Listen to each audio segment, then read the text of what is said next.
Good day, Crime Talk aficionados. This is Scott Reisch of Crime Talk, and thank you for tuning in. First on the docket, Letecia Stauch. Her attorneys are coming out swinging. Second, a pastor in Louisiana is making some poor decisions. Third, another state of Kentucky representative gets arrested. Fourth, a real bad situation in Minnesota. And finally, our dumb criminal contestant of the day. Let's talk about it.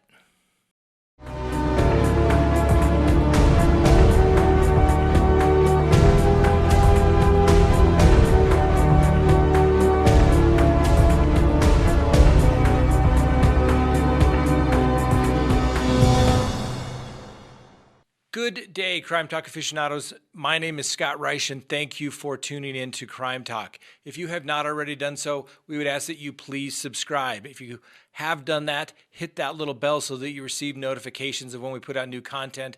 And as always, leave me a comment below as to what you think about what we discussed here today. First on the docket, Letecia Stauch. You know her. She's the one charged with the death of Gannon Stauch, the young man.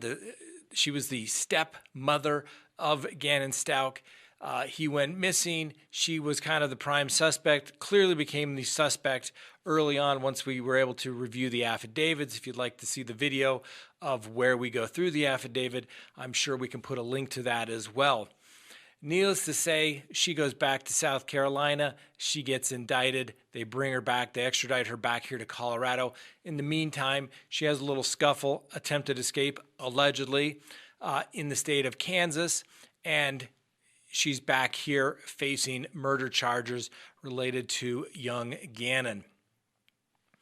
The affidavit is very thorough, but it still does not explain how young Gannon's body allegedly wound up in Florida, which was ultimately recovered by a construction road crew, near a bridge down in Florida. That has yet to be answered. Well, her preliminary hearings have now been set out until mid-June, and they'll also have at the same time what they refer to as a proof evident presumption great. That is a hearing to see if she will be held without bond. If the judge finds that the proof is not evident and the presumption great that she was involved in this case and basically the prime suspect, then the judge would have to set a bond, and the judge would more than likely set a bond so high she still wouldn't be able to make it. But needless to say, we'll have to wait and see. So what we want to talk about here on the docket today is that the public defenders that are representing Letecia Stauch are coming out swinging, all right? One of the first things the court did in this particular case was to issue pretrial publicity orders, all right? And the court can, in limited circumstances, limit the parties of a particular case as to what they say, and that applies to everybody that is associated with the case. So, for example, the police fall under the prosecutor, so the prosecutor would get the order and they'd have to tell the police you cannot make comments about this particular case. Same thing would go with the public defender, any experts or investigators that they have working on the case, or if it was a private attorney or a court-appointed attorney, if there was a conflict with the public defender's office, they would be limited as to what could be said about the particular case. Well, as we all know, this case has been covered in the news media. The attorneys for Letecia Stauch, for lack of a better term, came out swinging, saying that there has been information that's been released, disseminated to the press, and that somebody must have violated this gag order that was put in place by the court, and they refer to it as Order-1, O-1. Now, the attorneys for Letecia Stauch are very vague, and the court references that in their order. Specifically, and I'll read it to you because I think it just makes much more sense. It says, according to paragraph 2 of the motion, Ms. Stauch requests an investigation into a statement made by an individual regarding an alleged crime committed by Ms. Stauch in Kansas. This court has no jurisdiction over that crime. So they're asking for the court to investigate somebody in Kansas who may have made a statement to the press regarding this. And the court correctly notes, I have no investigative authority or no jurisdiction over anyone in the state of Kansas. He can't order anyone to do anything in Kansas whatsoever, nor would he necessarily have that gag order would apply to them, because his orders only apply to the people in this particular state and the people subject to his jurisdiction, i.e. the people in the state of Colorado.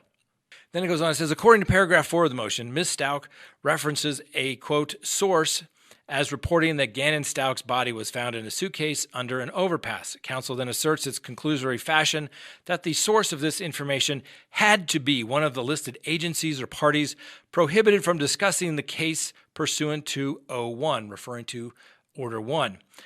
Significantly, there is not yet any evidence in the record regarding the cause of death of Gannon Stauch or how his body was found. As such, it is not even clear whether the facts related are accurate, whether they were made by someone with first-hand information, or even law enforcement at all. The news story referenced in the motion starts out by stating that the details were first reported in a newspaper overseas. The motion does not identify what newspaper that would have been or the substance of the story.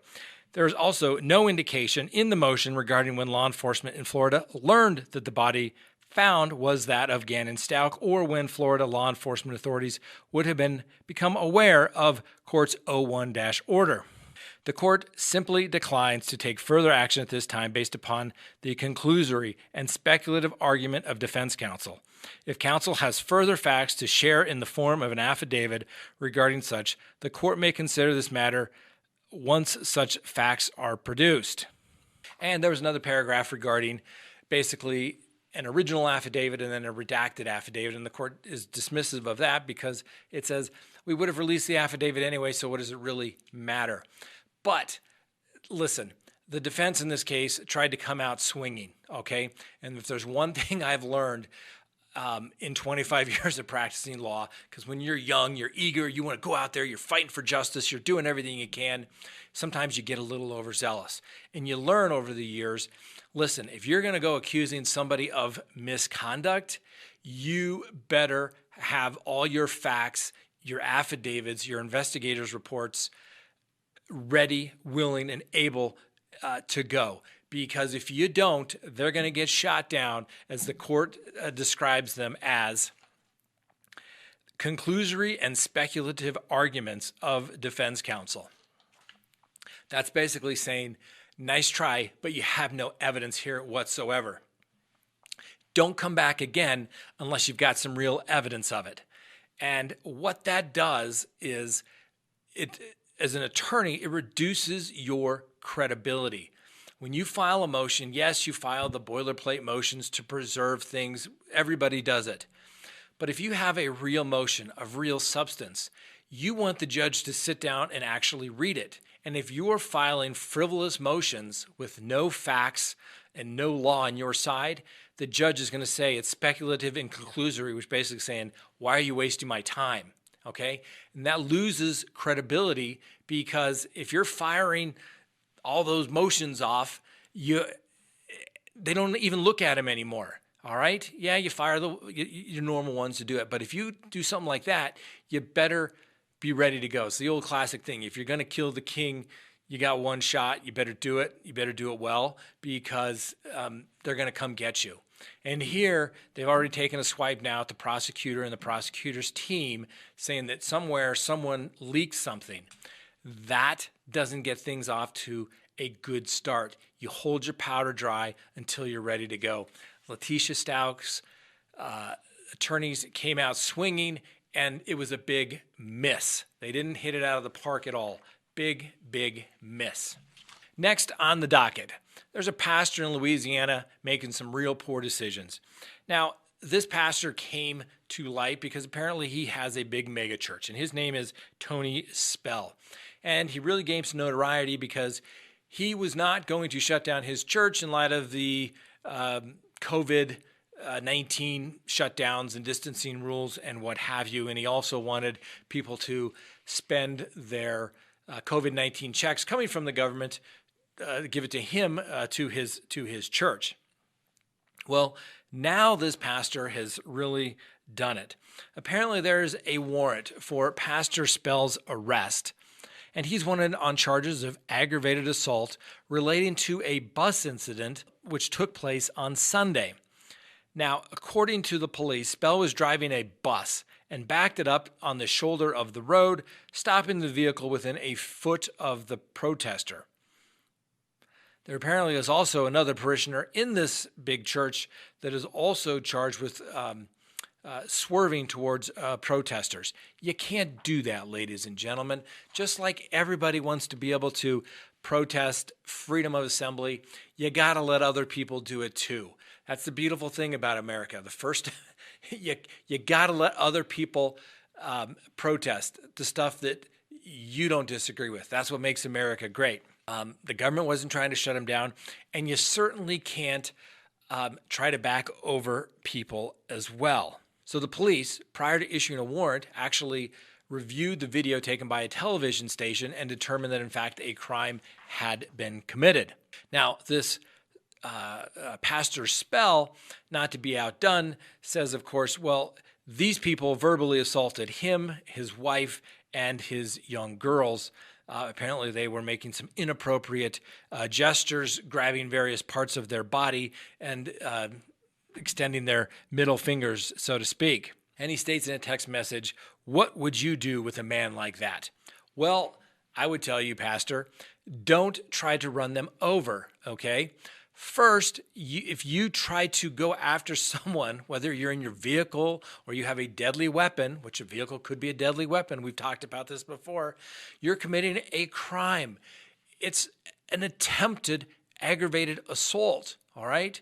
And you can't do that.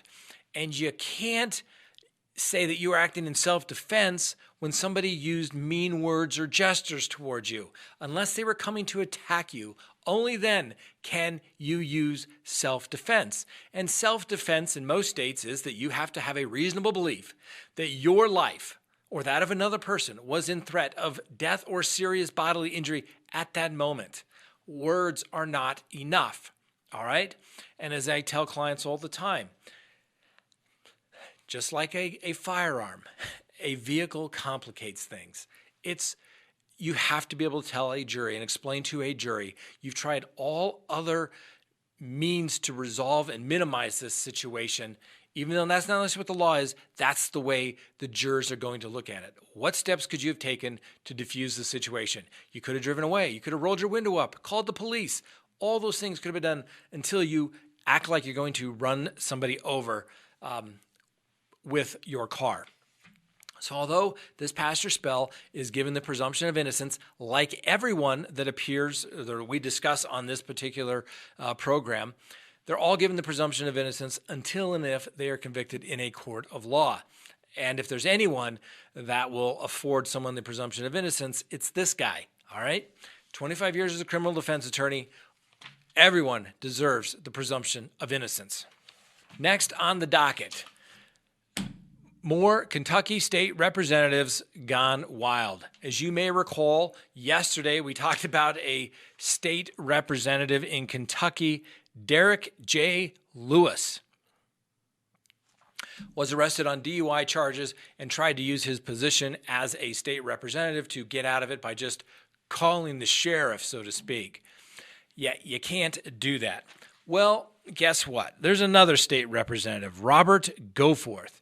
He was arrested by the Laurel County Sheriff's Office in his hometown of East Bernstadt, and he was being booked on the charges of strangulation, fourth-degree assault, and terroristic threats.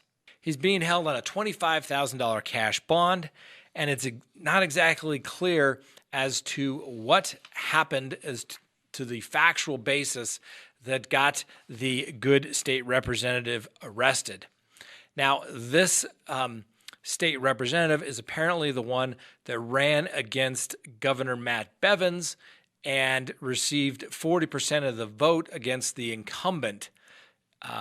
Ultimately, Bevins lost, and now Goforth obviously didn't win either.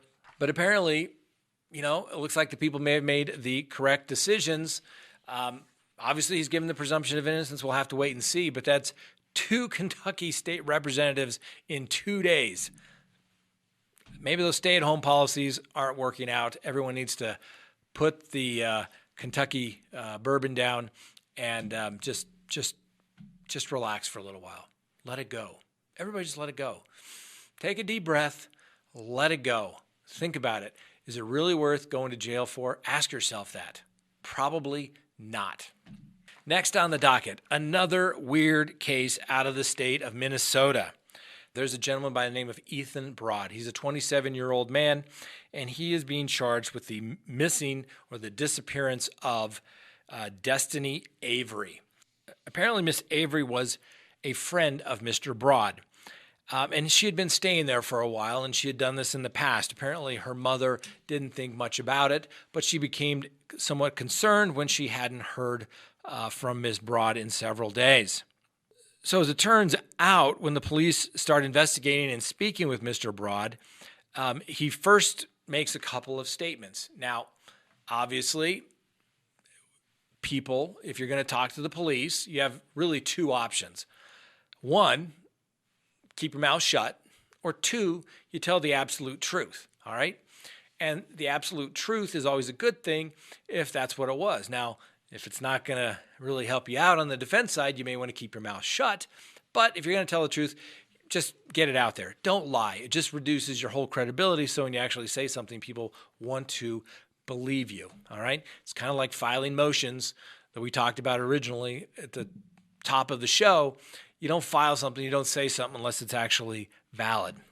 So purportedly, Mr. Broad testified that that he hadn't seen Miss Avery since the 4th when she took her stuff and left the apartment. He then changed his story as the interview progressed, stating that he alleged that Miss Avery was deceased and that he then dismembered her body before throwing it in the dumpster in the apartment building. He claimed that someone else had killed her, beaten her on the head with a lead pipe, and then allegedly cut her throat.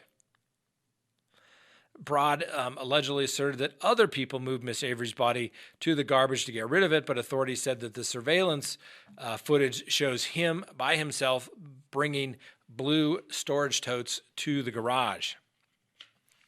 Mr. Broad then allegedly changed his story yet again, now saying the fact that he was the person who actually killed Miss Avery, but then asserted that it was in fact in self-defense. Apparently, the police have spoken to a couple of Mr. Broad's friends, and they stated that he admitted to the murder and dismemberment to both of them. The search of the apartment revealed a saw that seemed to have blood as well as human tissues on it. Blue storage bins that had blood, and spots in the apartment apparently had been cleaned to get rid of blood. So, Mr. Broad here obviously has big problems. He's made admissions to his friends, and obviously we're giving him the presumption of innocence. And then he's made all these statements that, well, I didn't do it. But then I did do it, but I only dismembered her. Somebody else did it, and I had to take part of that. Not a good story. And then third, well, yeah, I did do it, and then I did dismember her, but it was in self-defense. Not good start here for Mr. Broad's defense, to say the least. Seems like the prosecutors have got this gentleman right where they want him, so to speak. Obviously, it's a tragedy. Miss Avery, as her mother stated, she thought that Mr. Broad was in fact a good friend and could not believe that he would do such a thing. They have started a GoFundMe for Miss Destiny Avery's family to help with funeral expenses. And to help you out, it's the Destiny. It's not the common spelling.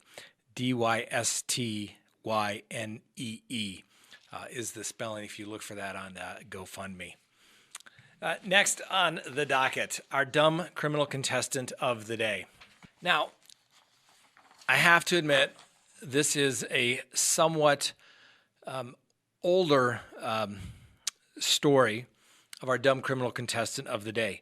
It took place prior to the COVID-19 stay-at-home orders. And this case took place in the south side of Chicago. Now, the suspect in this particular case, and obviously he's given the presumption of innocence, was Terrian Pouncey. He was then 19 years of age. And apparently he approached a hot dog stand and demanded cash. While he went to adjust his .38 pistol that he had brought along, he managed to shoot himself twice, once in his penis and once in the leg. Now, Mr. Pouncey faced 2 counts of robbery for taking items from the 2 employees at the hot dog stands. These included a cell phone and the wallet, and he did also manage to steal some cash from the business as well. What really gets good are the specific facts of the alleged robbery. Apparently, the 2 employees were there when Mr. Pouncey came up and put a pistol to one of the men's head. The one employee was holding a grease bucket at the time when he was attacked. He asked the other employee to get the cash from the register to give to Pouncey. As the 2 men handed over the cash and their wallets, the grease bucket allegedly went flying. Pouncey stuck the money and the gun in his waistband. Then he began to flee. As he did, he immediately slipped in the grease. While he was holding his firearm, it discharged, because he obviously pulled the trigger, shooting him in the penis and the leg. He ran for a few blocks before he actually called the police and stated that he, in fact, had been shot. He was ultimately arrested at the hospital, and surveillance footage showed him on video making the robbery, and that his boxers matched the boxers that were found at the hospital, because apparently he was sagging. Another way of identification, people, is items of clothing. It's not just one's face, but articles of clothing that are found on you. So Mr. Pouncey was identified by his boxer shorts and, well, the fact that he was shot in video. So it just goes from there. But Mr. Pouncey, you are our dumb criminal contestant of the day. Congratulations. I'm not sure winning the dumb criminal contestant of the week could top shooting yourself in the penis and the leg. But hey, give us a call. Maybe we'll interview you. You can get a Crime Talk mug for your victory dance. What more could a criminal ask for? Hey, thanks for watching. As always, we appreciate you taking the time. We know there's lots of things that you could be doing. So the fact that you take the time to watch us on this channel is very humbling. We do not take it for granted. I assure you of that. Have a great day. Wash your hands, use your common sense, and stay healthy. Have a great day.